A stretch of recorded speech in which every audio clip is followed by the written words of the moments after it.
ఏమైంది ఈ ఏపీ పోలీసులకు? ఓవైపు రోడ్ల మీద లాఠీలతో కొట్టుడు, ఇంకోవైపు ఇండ్లలోకి వచ్చి ఆడోళ్ల మీద చెయ్యేసుడు. ఒక్కరూ నోరు మీద పరేంటి?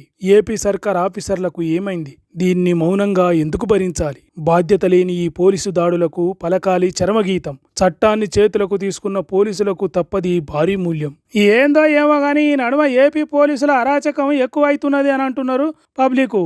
ఇక్కడ చూడుర్రి, షాపులకు పర్మిషన్ లేకుండా వచ్చుడే కాదు, ఓ ఆడి మనిషి మీద చేతులేసి బలం ఎంతుంటే అంత నెట్టేసిండు.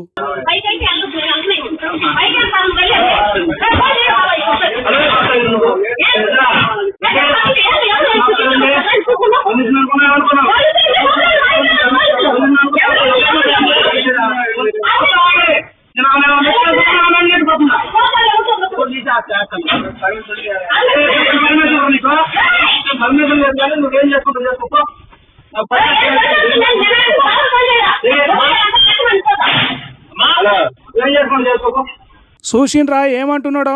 ఏం చేసుకుంటావో చేసుకోపో, పోలీసులు అనుకుంటున్నావా ఇంకేమని అనుకుంటున్నావా? నా ఇష్టం ఉన్నట్టు చేస్తా, ఎవ్వంతో చెప్పుకుంటావో చెప్పుకపో అని షాపులకు వచ్చి మరీ బెదిరిస్తున్నాడు.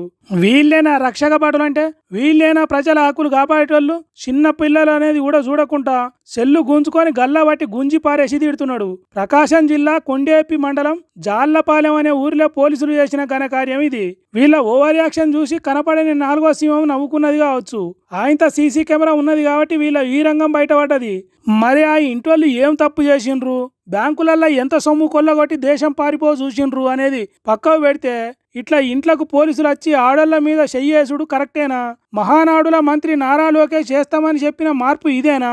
ఆడోళ్లకు ఇచ్చే రక్షణ గింత బాగుంటదని అనుకోలేదు అని కామెంట్లు పెడుతున్నారు ఏపీ సోషల్ మీడియా పబ్లిక్. ఇసొంటోళ్లను డిపార్ట్మెంట్ లో ఉంచుడు అంటే పోలీస్ డిపార్ట్మెంట్ పరువు తీసుకున్నంత లెక్క. కాబట్టి వీళ్ళను ఇంటికి పంపిస్తే మంచిదని అంటున్నారు ఈ వీడియో చూసిన పబ్లిక్.